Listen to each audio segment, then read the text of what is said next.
काल तांदुळवाडी येथे मोठी दुर्घटना घडली. भाविकांचा पिकअप थेट या विहिरीमध्ये गेला.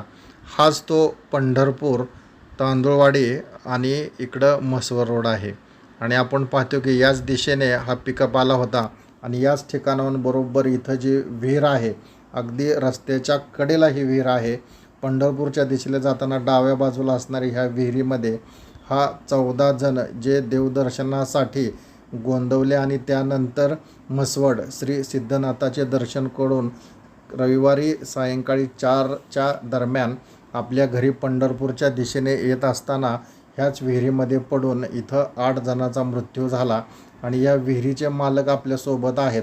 काय म्हणणं आहेत त्यांचे पाहूयात. आपल्यासोबत आहेत रामकृष्ण कदम, हे ते ह्या विहिरीचे मालक आहेत. ऐकूया आपण काय घडलं इथं. सुमारे आत्ताचं टायमिंग आहे, हेच घटनेचं टाईम असावं. आम्ही पण तिकडे शेतामध्ये काम करत होतो आणि आम्हाला समजलं की इथं गाडीत आपल्या विहिरीमध्ये गाडी प्रवाशाची टमटम आतमध्ये गेली असं समजलं. आम्ही धावून सगळे आले, गावातले लोक इथं काढायचा प्रयत्न केला. आम्ही सगळ्यांनी त्या ठिकाणी काढण्याचा प्रयत्न केला. खरं तर ही रस्त्याचं काम हे सगळं चुकीचं झालेलं आहे. कारण आमचे ही 100 वर्षापूर्वी जुनी विहीर आहे. ही ज्यावेळेस जुना रोड होता त्यावेळेस त्याची उंची आणि रस्त्याची एकच लेवल होती. आता ह्यांनी रस्ता एवढा मोठा उचलून घेतला आहे. आमच्या जमीन झाल्या विहिरी आल्या खाली आणि रस्ते झाले उंच. आणि ते कटड आमच्या इथं सगळं बघा, ते जुनं बांधकाम होतं, दगडी बांधकाम होतं. ते काय म्हणले, आम्ही रस्ता थांबवलं होते म्हणजे जुनं ते काढूया आणि नवीन तुम्हाला असं कॉन्क्रीट करून देतो म्हणे. अक्षरशः ह्यात स्टील सुद्धा नाही, ह्याला हे नुसतं कॉन्क्रीट वतलं आहे अक्षरशः. आणि ते भिंत तर किती लहान केली, त्याला ते स्टील दाखवले बघा. ते काम अपूर्ण आहे, तुम्हाला डोळ्यासमोर दिसतंय.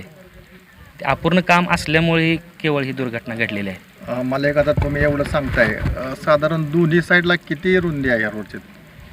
आता चालला तरी 22 फूट रोड असेल, पण आमचा ज्यावेळेस त्यावेळेस 12 फुटाचा रोड होता.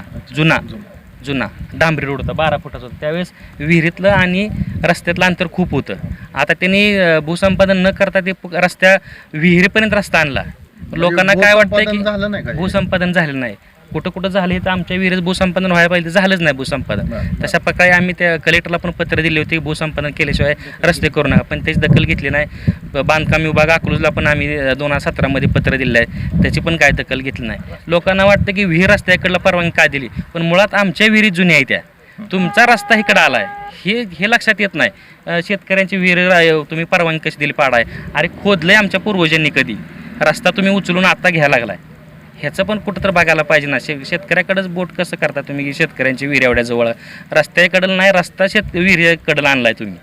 ही प्रशासनाची म्हणजे ढसाळ कामगार आणि नियोजन अभावी असल्यामुळं हे कालच्या लहान मुलांची किंवा महिलांची मृत्यू पडले. असताना ही विहीर या ठिकाणी अधिग्रहण केलेलं नाही, अधिग्रहण केलं नाही. संबंधित ठेकेदारावर या ठिकाणी जे 8 मृतदेह या ठिकाणी झाले, तर ह्या 8 मृतदेहाचा त्याच्यावरती गुन्हा दाखल झाला पाहिजे असं आपल्याला 100% झाला पाहिजे. का नाही झाला पाहिजे? अशा प्रकारची पुढे एक 100 मीटर अंतरावर विहीर आहे, ते पण बघा तुम्ही, ते पण जुनीच विहीर आहे. त्याचं अंतर आणि ह्याचं अंतर एकच आहे. अंतरमध्ये काहीच फरक नाही. म्हणजे सगळ्या काय रस्त्याची क्वालिटीच नाही ह्या कामाची कुठल्याच.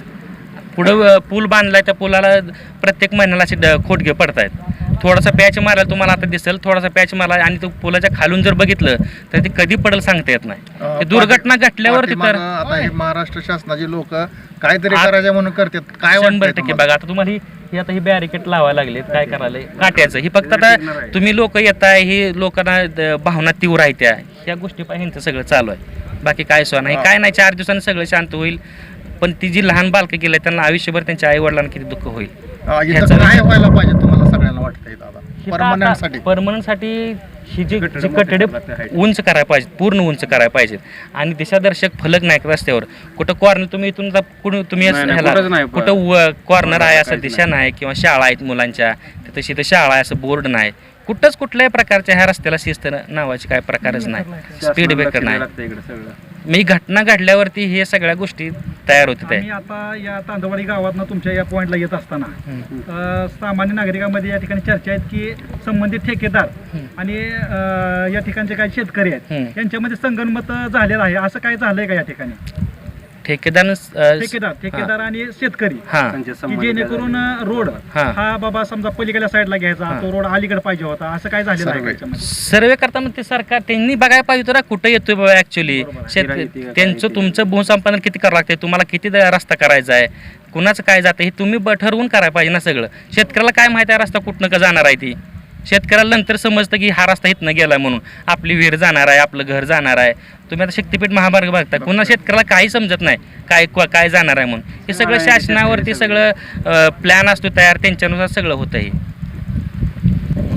काल अतिशय या ठिकाणी दुर्दैवी घटना घडली.